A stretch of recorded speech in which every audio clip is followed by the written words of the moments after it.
This podcast is brought to you by ONNIT. Go to ONNIT.com and look at the great selection of supplements. If you find something you like, press in code Joey and get 10% off delivered right to your house. What's happening, you bad motherfuckers? We're back, cocksuckers. It's Monday, the 29th of August, and the joint is brought to you by DraftKings. Listen, football season is about to begin. For Uncle Joey, it began fucking Saturday.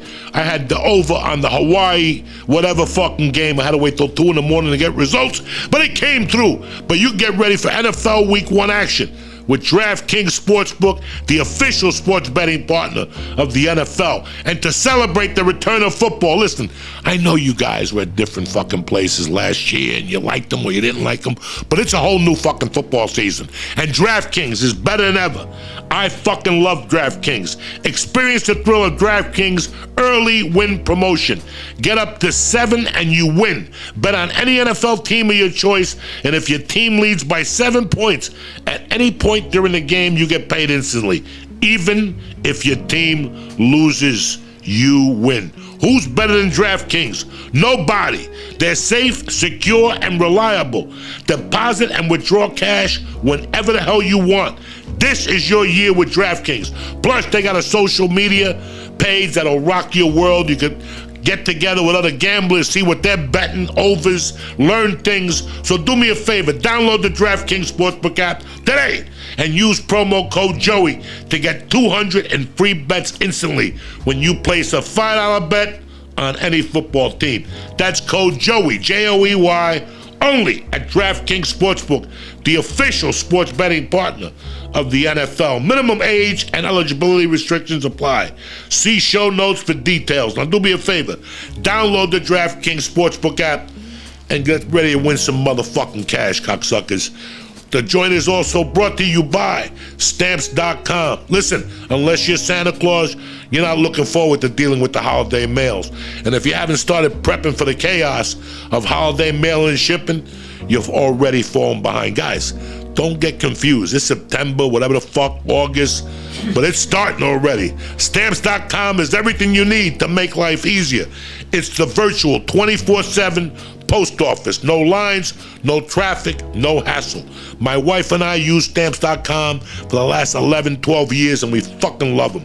Stamps.com gives you the access to the post office and UPS shipping services right from your fucking computer. Save up to 30% off USPS rates and over 86% off UPS. You know Uncle Joey comes at you on a Monday. All you need is a regular computer and a motherfucking printer. No special supplies or equipment. You'll be up and running in minutes. Print official postage for any letter, package anywhere, anytime. Get ahead of the holiday chaos this year. Get started with Stamps.com today. I don't care if you got a small business or 800 fucking employees. Sign up with promo code Joey for a special offer that includes a 4-week trial, free postage, and a digital scale. No long-term commitments or contracts. Just go to Stamps.com and click on the microphone at the top of the page and enter code Joey. It's that easy. And now, let's get ready for this motherfucking show, Jack. Hey,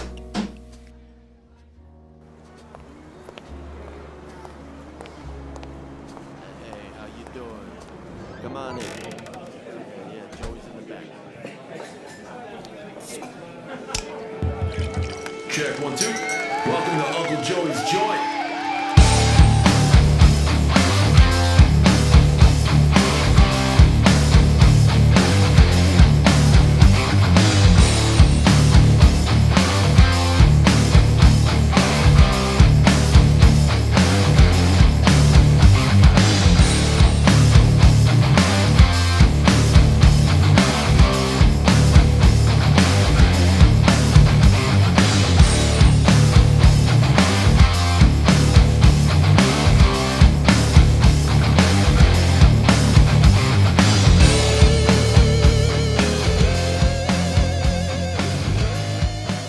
We're back, you bad motherfuckers. It's Monday the 29th. I'm sorry we had to take the week off last week.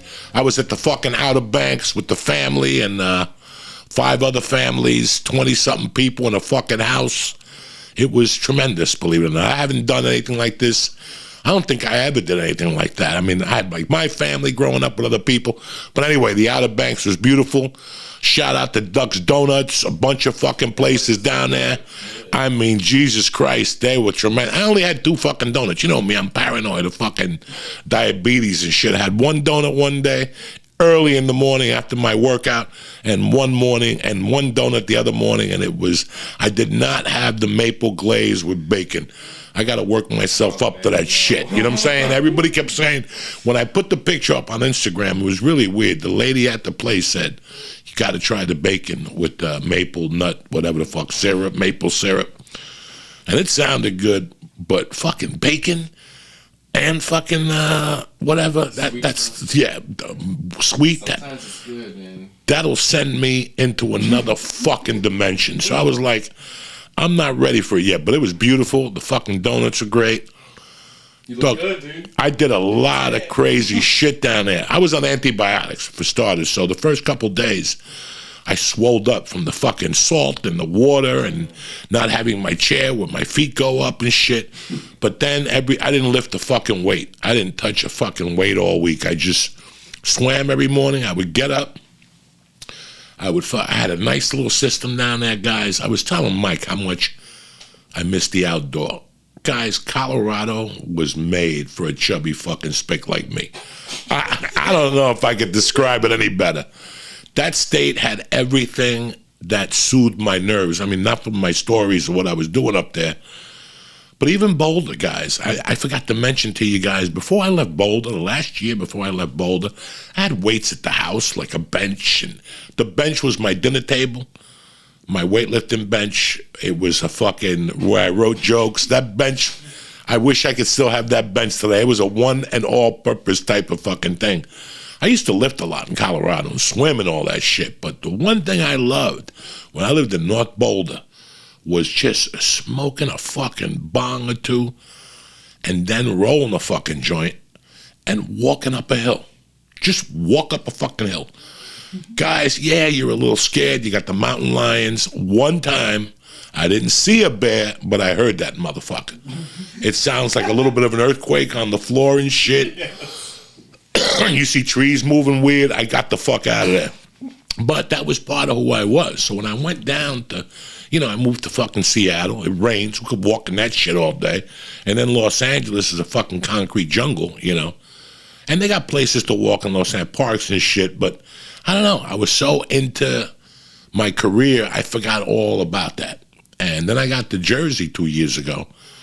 And when I first got here, for me just to get out of my head, I would go to like a fucking softball field. There's a little league field about a mile from here, and then there's another field like football. But I would go behind. Like when my daughter practices softball, if you walk behind, they got a path. And there's times while they're back there, I want to get away from the mosquitoes. I take my little nature walk, dog, and it does wonders for you. It really does. Like, even now, when I wake up in the morning, I do not.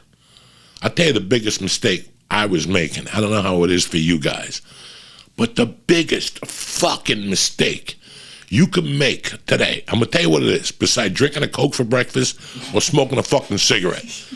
If you start the day, if you get out of bed and you walk right to the fucking computer, you lost. You lost. And guys, I did it for fucking years where I would, you get up and you go right to the computer room with your fucking phone and your fucking cup of coffee. And I'm waking up, and before I could even process what happened yesterday or process what I'm doing today, you're getting bombarded with, Trump called her a fat fuck. Back then when I would wake up in the morning, every day was something about Trump. He called this chick a fucking pig, whatever the fuck and it wasn't just Trump. I'm not talking about Trump. I'm just talking about all the, and I hate saying that word, the negativity, but all the shit that's got nothing to do with you at 6 o'clock in the morning. I don't know what it was. I think that was a trigger for my just getting into the shower and going, what the fuck? This is happening, Kobe, So now, when I wake up in the motherfucking morning for the last 2.5 years, I don't even go to that area.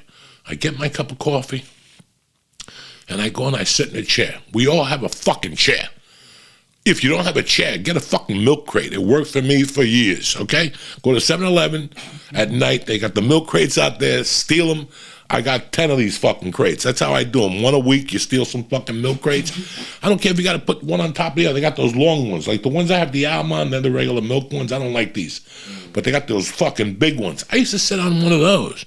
Just sit outside. I don't give a fuck if it's 10. Even last winter, I went outside every morning. Every fucking morning. In the snow, you build a little trench for yourself, like a little igloo fucking spot, and drink that coffee or drink your protein drink. I don't know what the fuck you drink in the morning, your fucking soy latte. And just look at the clouds, look at the sky, and process what happened last night. Process what happened yesterday and process what needs to be done today.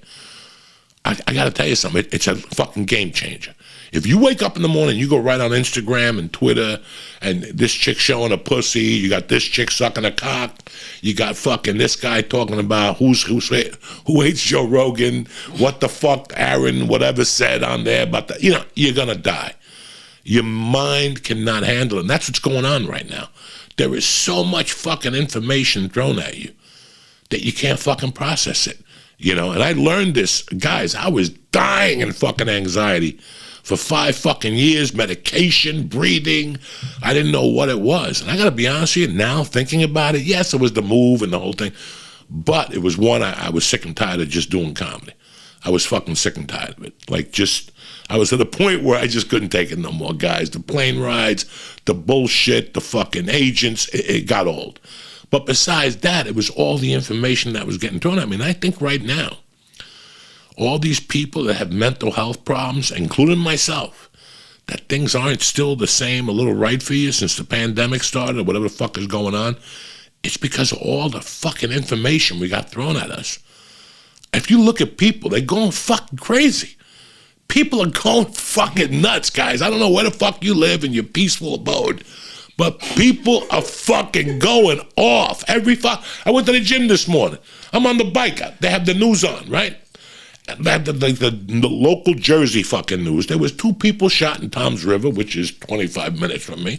They're stealing cars in Newark left and right. I mean, it's just so, and you start thinking about shit that you don't need to be there in the mornings. Think about it, like, if you have a fucking nice car, and you live in this area, whatever, freehold, what they're doing is these car thieves get the fucking cars at night when you're sleeping. They go through your key fob. Even if you have your key fob in the fucking house now, they could steal your fucking car. Look at Jimmy's neighbor. They got ways to steal your cars now that, we did all this fucking technology with the key fob. They're telling you to take it out of the fucking car. Don't leave it. How about this one? You can't leave a defob by your door, whatever the fuck they're called, because people can zone something, some electronic. Listen, I'm not a fucking genius. I'm just telling you what people say to me, and I process it and go, okay, I won't leave my key fob by the fucking door. Okay, I got it. But it's people going off, and I think part of it is everything that gets thrown at you all day. If you go right to fucking Yahoo or CNN News or whatever the fuck it is, I don't know who's right. I don't know who's left. I don't really give a fuck. But you got this, what the fuck? You got this shit going, it's constant, guys. So what I'm trying to say to you is you don't need that early in the morning. And it's helped me 150 fucking %. How long do you wait to look at that shit?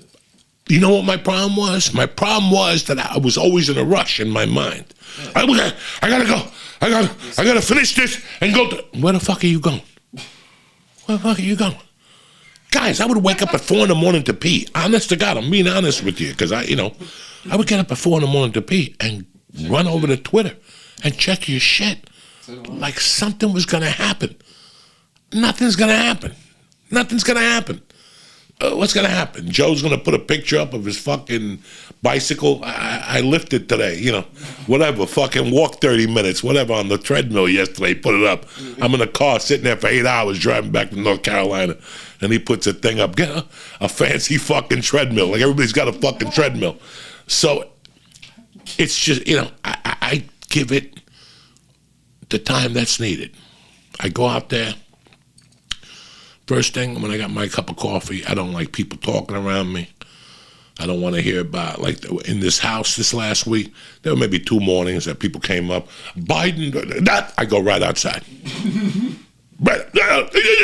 I go right outside.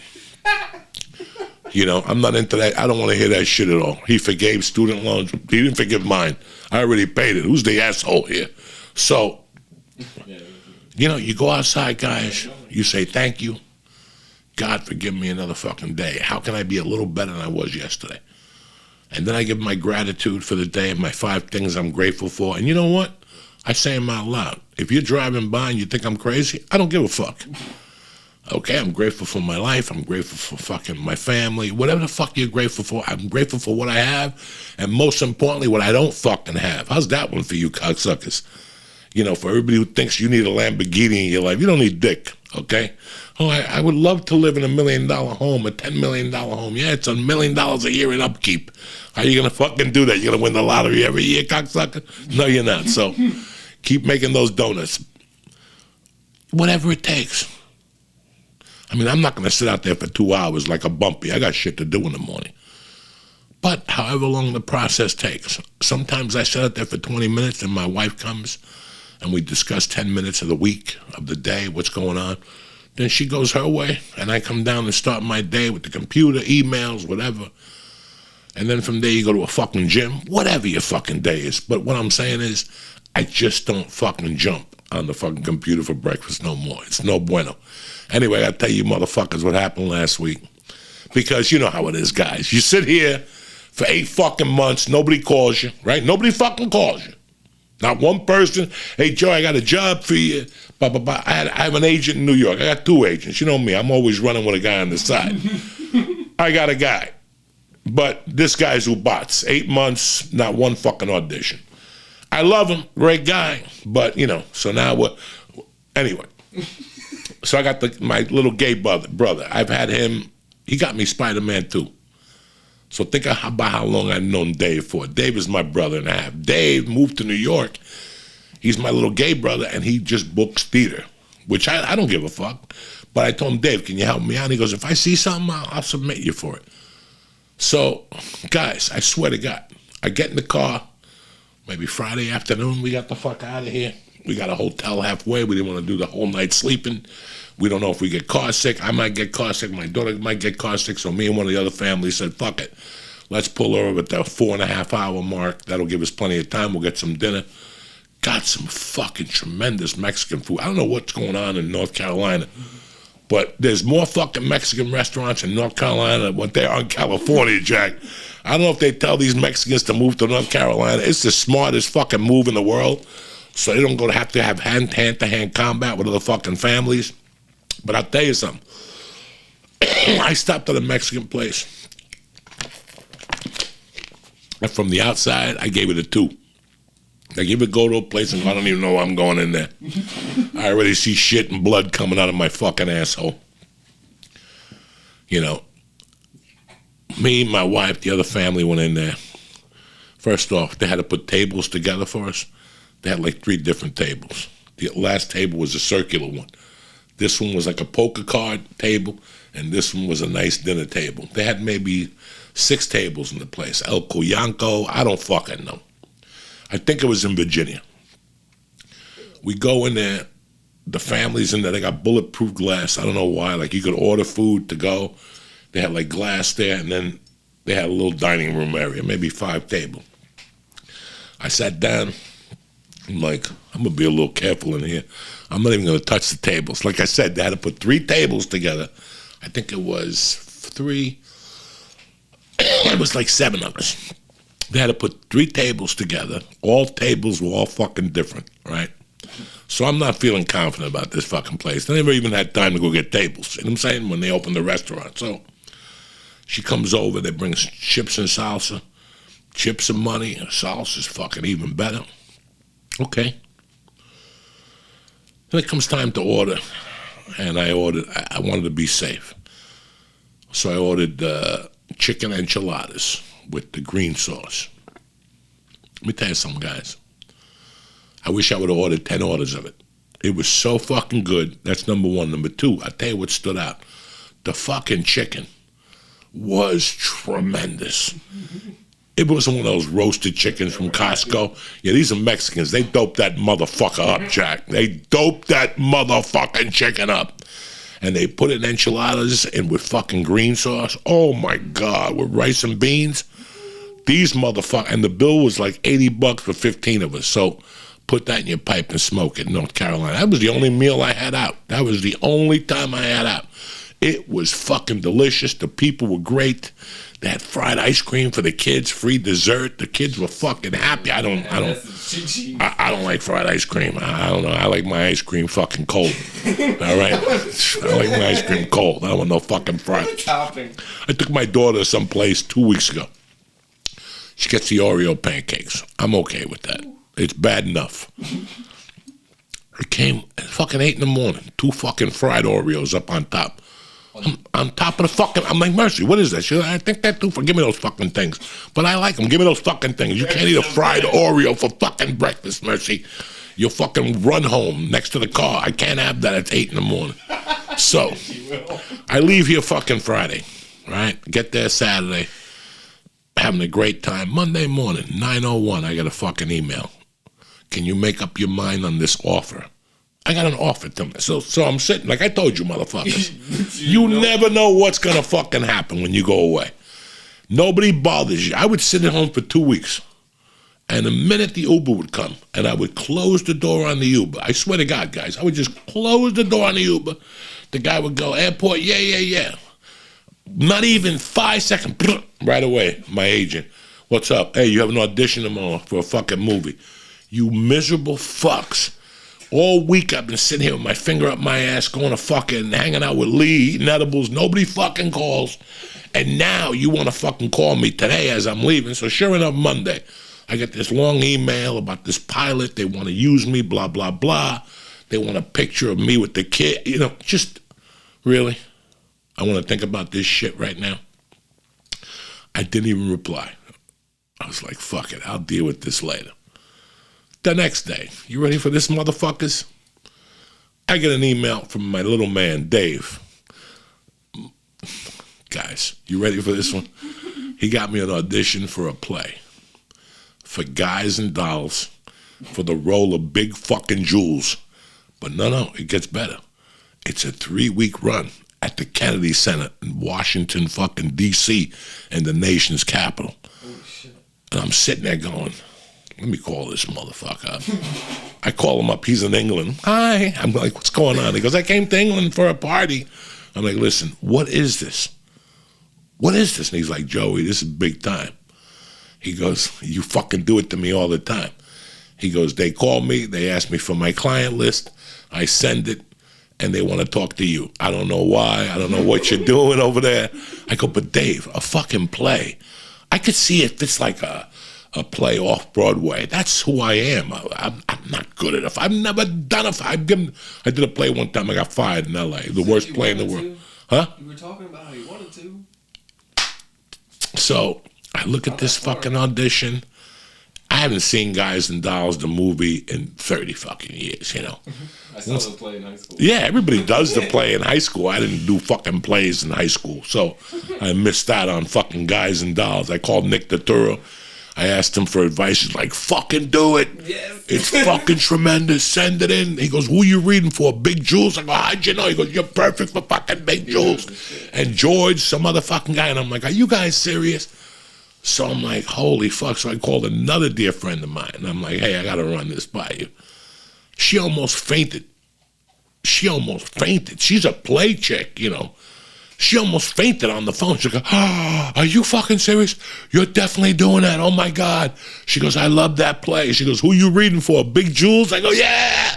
And she's like, you got to fucking do it. So tomorrow, I'm putting this fucking audition on tape. I wanted to come home. I'm going to put a suit on. I'm going to fucking look smoking. Because the role is for a 60-year-old guy. It's an old guy. So I don't have to dye my hair. I don't got to do dick. It said right on the thing, no singing, no dancing. Because a lot of you at home going, Joey, you got to dance. Listen, my mambo days are fucking over, okay? I could wiggle a little bit. but my Mambo days are fucking over. So I'm going for it. Why not? What's the worst thing they can say to me? No? Who cares? I move on. We come back. We do the podcast, and we still got and it's only like a 3-week run. It's like October. Like a couple weekends? Yeah, that's it. No. Or the whole week? It's 7 days a week. Every you gotta stay down there. You got to stay down there. Every fucking night with a fucking matinee on Saturdays and Sundays. I think it's like 2 weekends and 2.5 weeks or whatever. Guys, listen. Mm-hmm. I mean, I'm getting old. This would be a great experience for me. You know, I could, and it's something I want to do, and I can drive to D.C. You know what I'm saying? I don't have to fly, waste my fucking time, because I don't want to go into Dulles Airport. That's a big airport. So I was like, you know, why not? Why fucking not? You know, so I read the script last night. I fucking went over the fucking sides. I don't know them yet. They're pretty interesting. Big Jules is like this fucking, the sides I got was about a guy, you know, Big Jules is gambling, and he fucking loses a dice, and he wants to take a marker out, and then he goes, but hold on, we got to play with my dice. The guy's like, what dice? And he shows up with dice with no fucking numbers on it. And he goes, what is this? He goes, I got them specially made. He goes, where are the numbers? He goes, I got rid of the numbers. He goes, so how do we know? He goes, I know in my head. I know where the numbers are placed. I fucking died of laughter. So, you know what? I'm going to fucking go for it. Fuck it. What do I got to lose? What am I doing with my life? This Friday, though, I will be in motherfucking Mississippi at the fucking the Burt show. We are doing the last fucking show this Friday. I am definitely showing up. I don't know what's going to happen out of Newark Airport. I am not getting stuck because I'm flying back with Burt to Atlantic City. You know, Burt flies private, so I called him up. I said, dog, here's the deal. I'll take commercial down there, but I'm not getting stuck on fucking Labor Day weekend in Mississippi. That doesn't even sound fucking good right there. They never even made a movie named Stuck in Mississippi. People are leaving Las Vegas and fucking going back to Cali, but nobody's ever gotten stuck in fucking Mississippi. So I'm not going to be the first Cuban that's going to get stuck. I'm going to go down there. I'm fucking ready for you cocksuckers. I don't know where you're driving, because a couple people hit me up on Twitter. Are you going to be there Friday? I'm going. I talked to Bert. It's fucking confirmed. I'm going to Mississippi. I'm doing that fucking kick-ass show with Mark. I'm looking forward to seeing the guys, the DJ, everybody. And then I fly back Saturday. I got to go to my fucking girl's wedding. Florentines are getting married in Neptune, New Jersey. There's no wedding. I just got to go to the reception, thank God. And then we got another fucking kids party after that. So we got a packed fucking Labor Day. Can you believe it's fucking Labor Day already, guys? Fucking Labor Day. And I got to be honest with you guys. I was telling my wife on the drive up yesterday. And I'm not saying this, you know, I'm not one of these guys that fucking says it just to say it. This is the best summer I've had in a long fucking time. Guys, I'm done. Like, I fucking got shot at. I got thrown in jail. I found my mother dead. You know, I've been stuck. I'm done.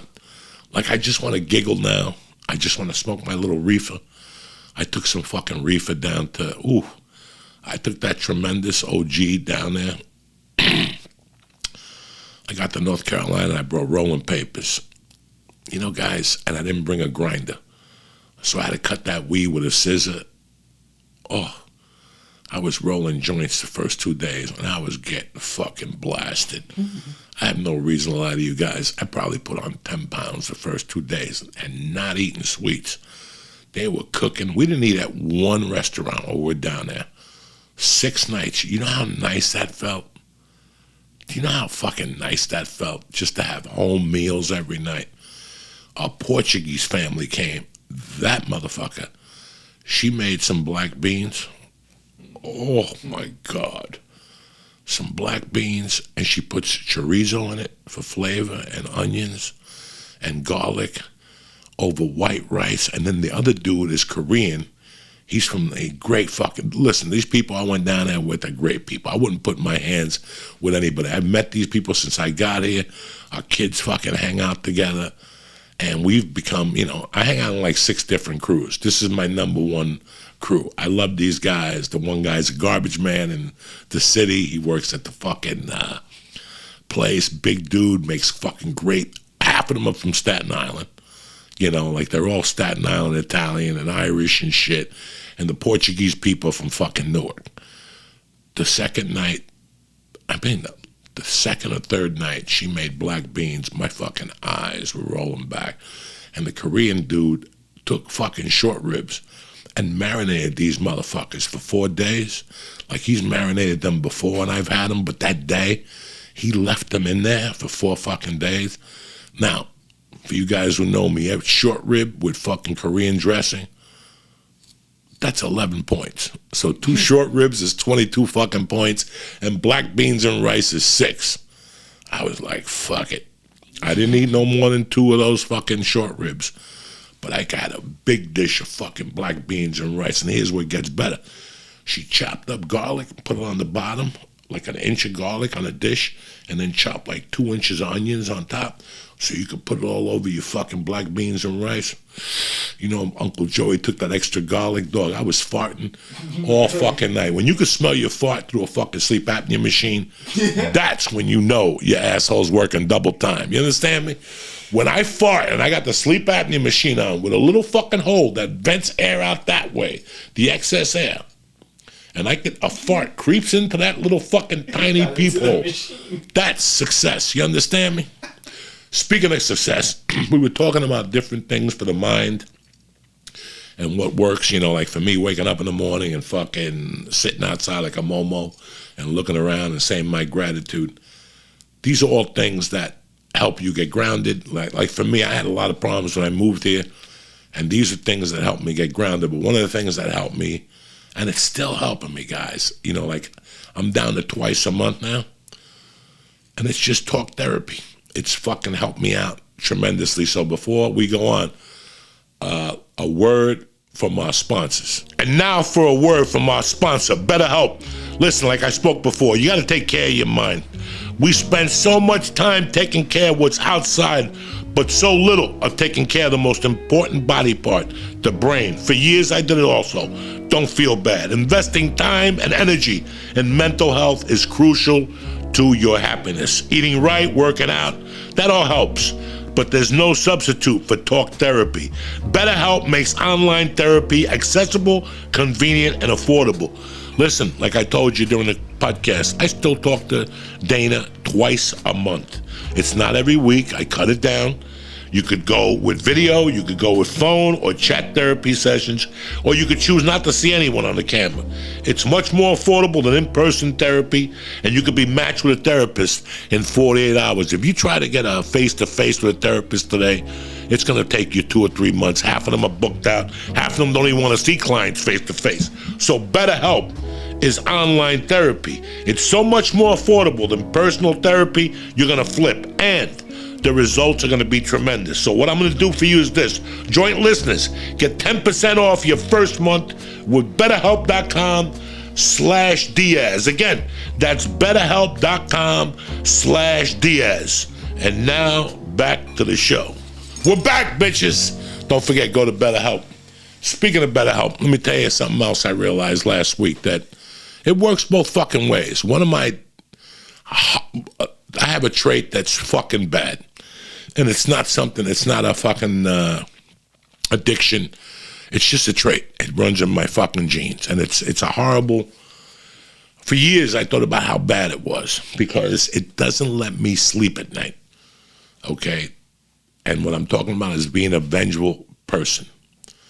Since I was a kid, I don't know what the fuck, I didn't like anything like people fucking doing shit to me. I still remember moving to New York City and like in the first grade, second grade, a kid did something to me one day, like threw something at me or some shit. I remember I waited like fucking 2 weeks till it snowed, and I blasted them in the head with a fucking snowball. They rushed me to the fucking principal's office, and my mother was like, what happened? I go, a couple of weeks ago, I think he hit me with a fucking shoe or something like that. But there was teacher there, and I was a little scared, and there was other kids there, so I just waited from outside one day with a fucking snowball and blasted him right in the fucking ear. He was bleeding. We were like 6, you know. And it's funny because my daughter's watching Narcos, and she fucking, you know, she watches Narcos to learn Spanish. We both watch it together. That's the excuse we give my wife to watch Narcos, and she loves Pablo Escobar and stuff. So It's like her dick man thing. you're not gonna believe it. So my wife says to her the other day, "So what are you learning on Narcos? What did you learn those 2 seasons?" She goes, "My favorite is hijo de puta." That means son of a bitch, you know. And my wife looks at me like, "What the fuck?" I go, "Listen, sometimes to initiate people into a language, you gotta teach them the bad words first. That's what gets people excited." And I look at, like a lot of people say to me, "Well, Joey, you know, you're a little foul-mouthed. Don't blame me. Don't blame me. Blame you motherfuckers. Blame your fucking children. Blame your parents that are your age. When in the 70s, when you came here, people were nice. Like when I was growing up in New York City, people were very nice to me. But the first words I didn't learn were fucking hello. I learned like suck my dick. It was something not good. And I was thinking about this. It was something not good. And when my daughter said that to me, I thought it was a story. When I still remember this like it was fucking yesterday.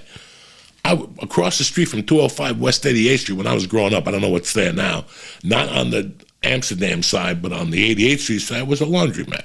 I don't know. Something happened one day with a girl from my class. She was in the 1st grade. I thought we were friends. Her mother was walking, you know, like when they walk down. And I said something to her. And like the next day I go to fucking school and they're like, "Jose, you got to go to the principal's office." I'm in the fucking 1st grade. I'm shitting my pants and fucking the mom is in there with the daughter. And she's like, "I don't know if you understood what you told my daughter yesterday, but it's unacceptable." And I'm like, "I don't even know what I said." And the lady's like, "Whoa, it's too dirty to mention the thing." And I don't know. Says something like, "I suck my dick." I didn't know what suck my dick meant. But that's what the kids were teaching me to say. Like, don't say hello. Say, "Suck my dick." And I fell for it like an asshole that I am. So I told this girl, "Hey, suck my dick." And next thing you know, I got in trouble. No fucking relation to what we're talking about here. I just want to let you know a little something I came up with last week. So I'm sitting there and I'm like, fuck, you know.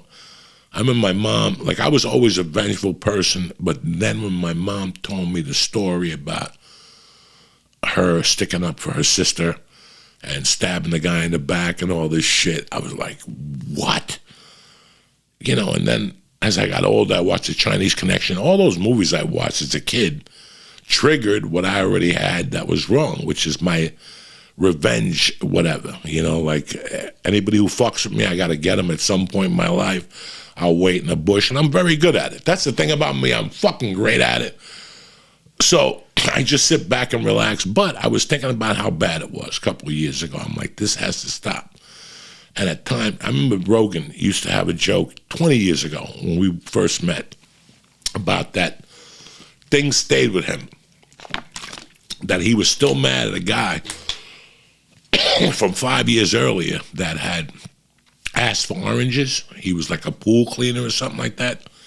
And he asked Joe if he could take some oranges on the way out. And Joe goes, yeah, help yourself. And Joe was going in the shower, and Joe said when he was in the shower, he could see the guy outside just taking a bunch of fucking oranges. You know, like just more than he should have.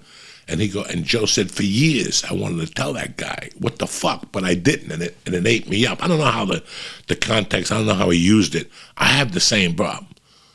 Like, people always go to me, oh, well, Joe Rogan says that you were funnier after he met you 3 or 4 years after he met you at the store. Yeah, because I had so many things on my mind. At that time when I met Joe, I was still plotting my wife's death and her fucking husband at the time. I was very immature, and I was plotting their fucking death. That was what I didn't care about stand-up. I knew at that time that it was just something I was doing to keep me busy until I could stab both of them. But then I got a life. I met a nice girl. I got my wife. And now I look at them and I pray for them, and there's nothing wrong with that, you know. But I had a lot of problems with that vengeful shit. You know, I would always say something to people. I would always wait. And I enjoyed it. Like reminding people, hey, man, years ago you did this to me. Now it's your fucking turn to get it back to you. You know, I enjoyed it because it's true. I don't like when people fuck with you when they're in a circle, but it doesn't matter. I became a very vengeful person over the fucking years. But I also thought about the other side of that yin and the yang. Because, yeah, it took me down some bad fucking roads, and thank God I didn't do all the things to people that I wanted when I was mad at them. Like I always say, thank God. Thank God I didn't act it out. You know, I did act out a lot of things, kidnappings and shit like that, and robbing drug dealers, but I never acted out 50% of the shit I wanted to do. But then I was thinking about it. I'm like, you know, wait a second. That revenge shit works there, but it's also worked for me in another part of my life. And it's just me doing things. Like, I never want to fail at something, even though you have to. You have to fail at things to get better at them. I always had a strong belief that I didn't want to fucking fail at things, you know? So there's times when I pick something up. I don't know. Like when I was a kid, and I don't know, we got into this conversation. We were talking about, my wife asked me what happened with basketball. She goes, she didn't know the whole story, that one of my friends and me were talking, and she heard some shit that we were saying. And I go, oh, that day, we were talking about the summer before my mother died, how I didn't want to play basketball. I was going to play football, and I started fucking bleeding. Like, I started spitting blood, and I got rushed to the hospital, and it was just, but I always hated quitting basketball. As I got older, I hated it more and more, but there was nothing I could do. I was 26 or 27 years old. What do you want me to do, start from scratch and try to make it into the NBA? It's not going to work. So, but that lesson when I quit basketball at my freshman year stuck with me forever, because I never wanted that to happen again. So anything that I do that fails, maybe it's not failure. Maybe it comes into your life when you're not ready for it. Are you with me on this? Because there's a lot of things that have come into my life that I appreciated, but I wasn't ready for. And at one point, I was ready, and I said, okay, now I'm ready to take this challenge. You know, it's funny. In 1996, I wrote a fucking joke. A fucking guy got stabbed. The Jewish, whatever, got stabbed. Okay, and he got killed. I forget what his name was. I'm sorry. I can't keep on top of all these fucking names. Mm-hmm.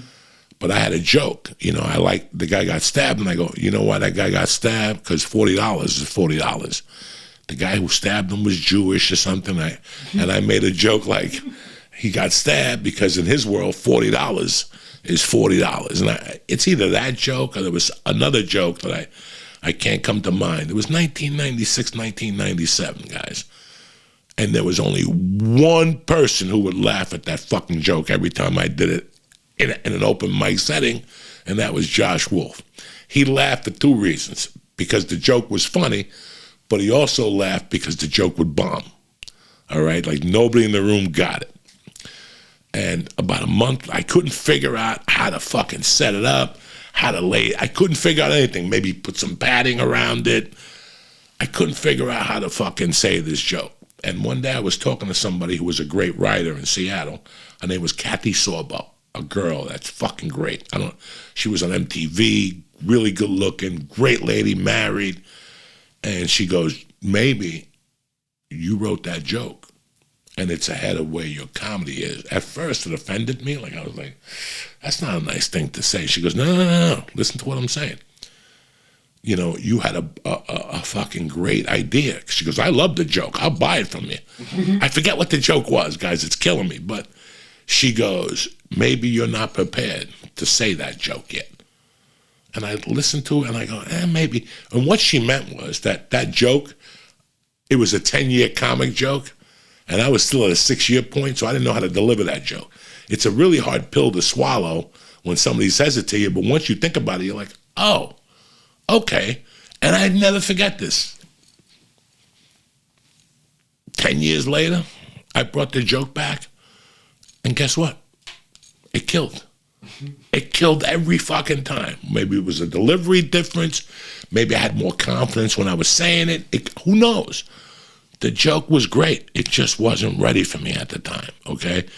You know, in 2000, whatever, I joined jiu-jitsu before my daughter was born. Guys, I had 2 podcasts a week. I was doing 2 other podcasts a week, and I'm going on the road 3 times a fucking month.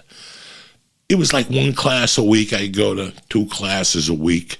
I never really improved. I just hung on. I didn't listen, so I picked up bad habits in jiu-jitsu. I picked up really fucking bad habits. And I did it for like 4 years, and I got nowhere. I really didn't. I would do the same shit every time, and that was it. And I took it, and then one day I ripped my fucking left hamstring at the Comedy Store, and then the pandemic hit, and there was no more jiu-jitsu. And I got to tell you, through all the moves and all the shit and the podcast, I was like, I'm not happy on how I left jiu-jitsu. Till this day, I'm not happy. So when I got here, I went online and I looked and I found Hollis Gracie. And I went up there one day and I talked to him. And then 2 weeks later, I got the knee surgery. And I was out of it. And I thought I was done with jiu-jitsu forever. But then I was like, I can't. And I'm like, whoa. John Jock is missing fingers. One of the greatest professors in this country. A great Eddie's teacher, Eddie Bravo's teacher. John Jock is great, but he's got a handicap. He's like, I don't know what hand it is. He's missing fingers. And he still grabs you because it's an art. And no matter how, you could learn how to work with it. Tony Iommi is missing fingertips. Great guitar player. Riffs out the asshole. He figured out a way how to play. When you really want to do something, you figure out a way. So I figured the bum knee, I can't do knee on belly no more. I can't do a lot of things. I can't pass on my left side. There's a ton of things I can't do no more, but there's a way I can do it now. And now I do it, and I'm happy about it. I'm not the best guy in the world. I don't go in there and fly through the air, but I go, And the same thing is happening to me, like with jokes, with stand-up. Like if I would have I had a bad weekend at Columbus when I first started headlining in 2011. I had a bad weekend at Columbus. And I swore to God, I didn't give a fuck about money or nothing. I go, I'm going to go back there and fuck them up. And what made it worse was that the club owner's cool as shit. The manager's cool as shit. I loved them. But for some reason, they didn't book me for 2 fucking years. So I was like, they didn't book me because I ate a bag of dicks, And I was pretty fucking embarrassed. I told my agent, I ate a bag of dicks. I wasn't ready to headline. I was all over the place. I had my moments. I was funny. Nobody complained. But I know I could have done a lot better. And guys, the next time I went to fucking Columbus, I fucking destroyed them. I guess what? I destroyed them every time after that. I still remember the night that we were in Columbus for 420, and the kid fucking passed out in the audience, and the ambulance came and got him, and his friends left him there. Tremendous fucking shit. I had great times in Columbus, but I went back there and I fucking laid it down. I'm very vengeful like that.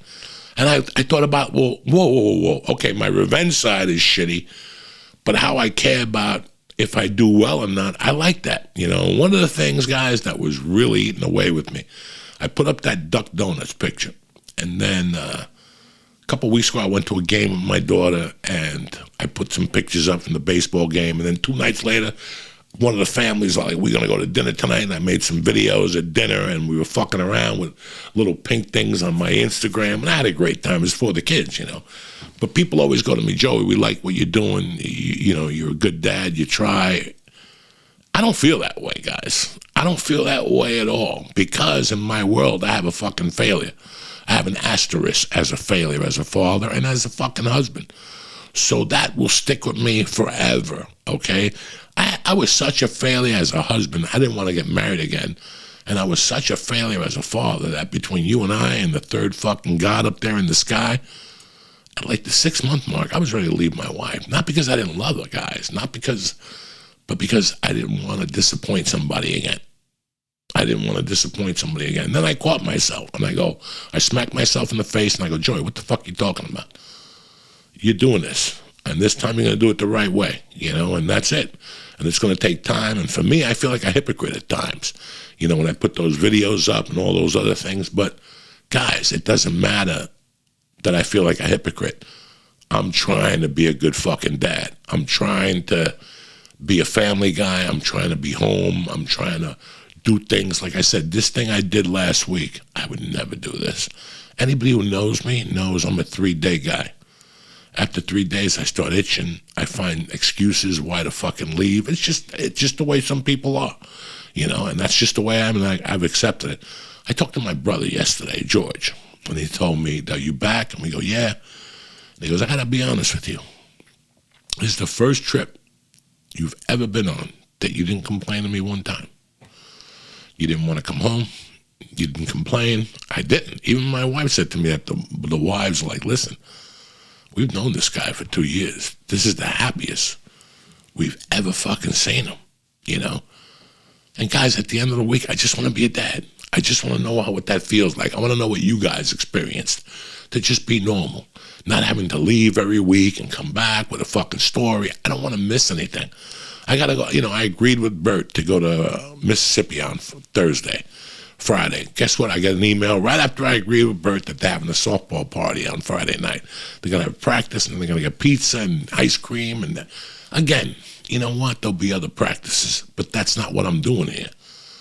I want to be here for her. I want to be here for my wife. I want to be here for my friends. I like my people and neighbors. Last week solidified something else. And again, I love North Bergen, and I love the people I made up there, and I love the life I made up there. I'm embarrassed about the way how I left North Bergen. I got no reason to lie, no, but I'm very embarrassed about my reputation up there as a fucking thief and a fucking nomad. But in my world, I'm not a thief no more. I'm not a fucking nomad. But in my world, it's very tough. Like a lot of people go, why don't you come up here as much as you do? You know why, guys? Because I don't want to walk up here like nothing ever happened. Something happened, I'm coming up on a 40th anniversary of robbing a fucking jewelry store. Now, nobody remembers that today. Nobody cares about it. Nobody talks about it anymore. But guess who does care about it? I do. I mean, every time I drive past the jewelry store, I beep at them for good luck. They're not even there no more. But my point is, I'm one of those guys that takes what I did seriously in the past. I know I come on here, and I've been coming on with the church and all this shit for years, and I was giggling about it, but I wanted to get it out of me, so I was at peace with it. That was part of what the church was about, and the joint. For me to make peace with it. Now we got a book coming out next year, and that's it. You guys have heard it all. We've painted all the pictures for you, but this picture you've never heard. It's crazy how I took revenge on, I lost as a dad, I lost as a husband, and I tell you, when you lose as a dad, and you lose as a husband, in my world, you're a fucking mutt, and that's exactly what I did. So I'm not too happy with my situation as of the past. As of what I do now, what I've been doing the last 2 years, and it's like I told my brother yesterday on the phone when he asked me. I said, George, you didn't believe me when I told you. When I moved here 2 years ago, it was to end the bullshit. It was to end it. I did it. I had a great time. I loved doing the theaters. I still enjoy doing stand-up, but not to the level. It doesn't mean that much to me anymore. It doesn't mean that much to me. I don't care about a special. I see these people running around. Now I heard something even more fucking disturbing. Mike and I were talking before, and Mike's like, I asked Mike, because I haven't seen Mike in a week. What have you been seeing on the internet, whatever, nothing. But I heard something so fucking disturbing yesterday that I'm happy I'm not doing this, because I would have had to say something. You ready for this? Our brother, little international Lee Sayat, went to Dallas this week.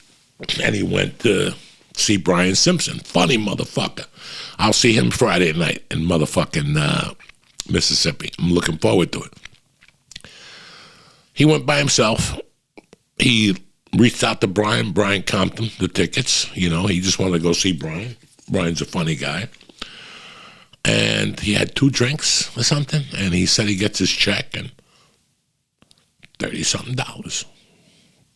He looks at the check. There's an 18% service charge. So you don't tip. When the waitress came over, Lee goes, I just want to double check with her. I asked her, hey, what's this 18% for? Is this your tip?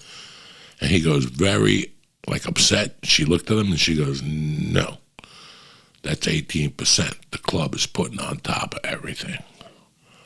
It's usually just for groups of large people, right? No, they put it on all the checks. That's fine. And he was like, Joey, and I tipped her because I didn't want her to think I fucking robbed her. But he goes, that's fucked up. I go, bro, these people, and these are the same, these big chains of clubs, man. When the pandemic hit, I just wanted to see where they were at. So I called them up and I go, listen, as you could see, all these comics that you're hoping go back, because I thought, I know for me, If I would have gone back into comedy, I would have gone back to clubs for a few months, got warmed up a little bit, and then busted into theaters, and then whatever, But I don't think people did that. People just comics blew my mind. They just went right into theaters. They didn't miss a fucking beat, So I called them up, and I'm like, hey, man, as you could see, I just wanted to test the waters. I go, as you could see, all these fucking big acts are going into theaters. I don't want to do theaters, to be honest with you. I don't want to do 2 theaters a weekend. So I would love to come back to your club, to your clubs, and maybe put a little tour together, put a little banner up with you guys, maybe get some sponsors, you know what I'm saying? But these are the percentages I want. And I hit them with something out of my mind, just to push them there, just to open up their mind, get them thinking a little bit. Remember, to be a good fucking comic, to be a good musician, you got to be a salesman. And you got to have that fucking mind. We discussed this already. So I just threw out a fucking number out there at him to blow his fucking pants off, because you have nobody else to do what I could do. So let me go in there and do it, and we'll fucking all work together. They've been good to me. I've been good to them. A little kinky. I have to catch them from time. I have to smack their hand every once in a while and go, oh, look, we didn't know, one of those people. So I called them up and I go, well, listen, if I do decide to do this, this is the number I want. And they were like, their fucking pants blew off. No, we can't give you that. I go, well, then you won't see me. I go, let me tell you something. You guys got huge loans over the fucking pandemic, and you stayed open. People going to your clubs, getting fucking COVID left and right. You didn't give a fuck. I did. I fucking did. So, because of the damage you motherfuckers did now, I want what's coming to me, like anybody else would. We all have. You got your PPE loans. All these big fucking clubs and everything got their PPE loans. Don't think that they were fucking sweating bullets during the pandemic. There's a comedy club that got $10 million. She got 2 fucking clubs. Don't tell me what the fuck is going on here. Now they want to charge 18% on top of all this, which not a dime goes to the entertainer. Not a dime goes to the performer. Not a dime goes to the fucking waiters, guys. I agreed to take these tickets in New York, and I love that I'm doing it, and I'm excited about doing it. What I'm not fucking excited about is where they raised those ticket prices to. I kept them at $40 for fucking everybody, so everybody could go. That's a fair fucking price. So I'm not too fucking happy about this shit, that they raised them up to $400, $300. I'm not happy with this. If, I didn't even get any tickets to go. Yeah, I'll get you some tickets, but no. And you people, I'm telling you right now, I find out one of you motherfuckers pays over $40 for one of those tickets, I'll fucking never talk to you again. Do not pay. I'm not worth over $40. It's $40, guys.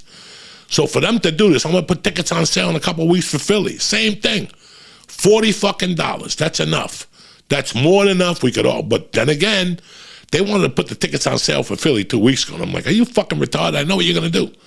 You're going to fucking resell the tickets and then fucking buy them all and then resell them to my people for $200. And you know what? I'll cancel the fucking gig.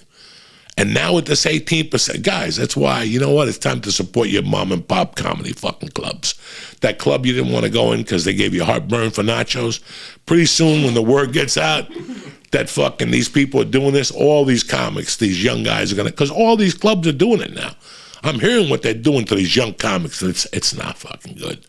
They did it to me, and I accepted it because I didn't give a fuck. I'm a criminal. I was just happy to be doing stand-up. I didn't give a fuck what you paid me. It was a lot better than what the life I previously had. But these guys are getting fucking $250 to MC for a weekend, and they want you to pay for your hotel and your fucking airfare, guys. Come on. Come on now. You can't even sit in the fucking luggage for $250. Luggage pays $100 to fucking sit in there. So it's like, come on, guys. It's time to fucking, you young comics, to start your own venues, Like I've been telling you for years, guys. Some of the best comedy fucking rooms I've ever done are comics that got a little bar, they got a little room in the back. They pay, they charge, they have good fucking food, and you don't own the building. You just go home at the end of the fucking night. You go home at the end of the night. You make a little paycheck, you don't have to get insurance, nothing. And that's the way this is going to go. I am in fucking shock that I heard that shit. 18 fucking % on top of the tickets, this, the fucking... He called me this morning. He told me that the credit card company called him to double check on the 18% plus the fucking tip. How's that one for you? Even the credit card company said, what the fuck is going on? When a credit card company says, what the fuck, you call your credit card company, I want to buy a boat. Okay? I only have $500,000 left. I'm exaggerating here. But you could call your credit card company and always bump them. You know that, right? If you pay your bills, you call them every 90 days. Hey, can I get an extra $250? I'm thinking of burying my cat. You know, whatever the fuck excuse you have. Anyway, I love you motherfuckers with all my heart, man. I'm excited for Labor Day weekend because my world starts today. I'm not even waiting. You know, people, after Labor Day, I'm going to put the White Sox away, and then we're going to go back to the gym. I'm not even waiting till next Monday. I'm starting today. I'm dropping down to 250. I got 1,000 fucking goals for the last 4 months of the year. I'm going to give you guys the best shows I can in New York. The weed is getting stronger over at Laughing Gas with my Tremendous. I should be getting a new batch of fucking Rainbow Ruts pretty fucking soon. And a new batch of fucking Tremendous. And that's it, guys. I'll see half you motherfuckers this Friday. And if not, I'll see you the following week at motherfucking Uncle Vinny's. And if not, I'll see you the following week at the Sony Theater. I love you motherfuckers with all my heart. Stay black, and I'll see you cocksuckers Wednesday. Tip top Magoo. I appreciate you guys watching. Thank you for the support. But now for a word from our sponsor, BetterHelp. Listen, you got to take care of yourself, and you also got to take care of your mind. The brain is a beautiful thing. Investing time and energy in mental health is crucial to happiness. That's why I'm with BetterHelp. BetterHelp makes online therapy accessible, convenient, and affordable. I've been with them for over a year, guys. I started with 4 sessions a month. I'm down to 2 with Dana, and I feel 150% better. You're like, Joey, what's BetterHelp? BetterHelp makes online therapy accessible, convenient, and affordable because you're not going to find a therapist that's going to see you right away right now. With BetterHelp, I'll have you hooked up with a therapist in under 48 hours. And it's much more affordable than in-person therapy. It worked for me, guys. So do me a favor. Joint listeners get 10% off their first month at BetterHelp.com/Diaz. D-I-A-Z. Again, that's BetterHelp.com/Diaz. Also, football season is upon us. There's a new season with a new set of rules. I know you were with whatever other service last year, but it's fucking DraftKings year. Sometimes you gotta switch up to change your luck. DraftKings is to celebrate the return of fucking football. Then you can bet $5 on any football game and get 200 in free bets. It's the beginning of the NFL, and I want you to be prepared. Experience the thrill of DraftKings early win promotion. Get up to 7 points and you win. Bet on any NFL team you choose. And if your team leads by 7 points at any point in the game, you get fucking paid. Who's better than you? DraftKings is safe, secure, and reliable. Deposit and withdraw at your own convenience. Download the DraftKings Sportsbook app today. It's a new season, cocksuckers. Let's do it. We got college football. We got fucking pro football, and we got baseball coming up, the playoffs. That's code Joey when you download the DraftKings Sportsbook app. Joey to get 200 in free bets instantly when you place $5 on any football team. Again, DraftKings is the official sports betting partner of the NFL. Minimum age and eligibility restrictions apply. So read the show notes for details. Now, do me a favor. Download the DraftKings Sportsbook app and let's bust your fucking bookmaker's asshole. You understand me? The joint is also brought to you by Stamps.com. Listen, the holiday season's coming. Fucking Santa Claus is putting on weight as we speak. So do me a favor, before you start shipping and sending, if you haven't started prepping for the chaos of holiday mailing and shipping, you're already fucking slipping. So Stamps.com has everything you need to make life easier. It's virtual, 24/7 post office. No line, no traffic, no hassles. My wife and I have been with them for like 12 years. Stamp.com gives you access to post office and UPS shipping services right from your motherfucking computer. I'm going to save you 30% off USPS rates, and I'm going to save you 86% off UPS. All you need is your regular computer and a printer. That's it. No special supplies, no equipment. You'll be up and running in minutes. I don't care if you have 4 employees or 800 employees. Stamps.com is for you. So get ahead of the holiday chaos. Get started with Stamps.com today. Sign up with promo code Joey for a special offer that includes a 4-week trial, free postage, and a free digital scale. No long-term commitments. Just go to Stamps.com and click on the microphone at the top of the page. Enter code Joey. It's that easy. I want to thank Stamps.com. I want to thank BetterHelp, and I want to thank DraftKings. But most importantly, I want to thank you savages for always having my back. Have a great Monday. Have a great Labor Day if I don't see you, and stay black, cocksuckers. Uncle Joey loves you.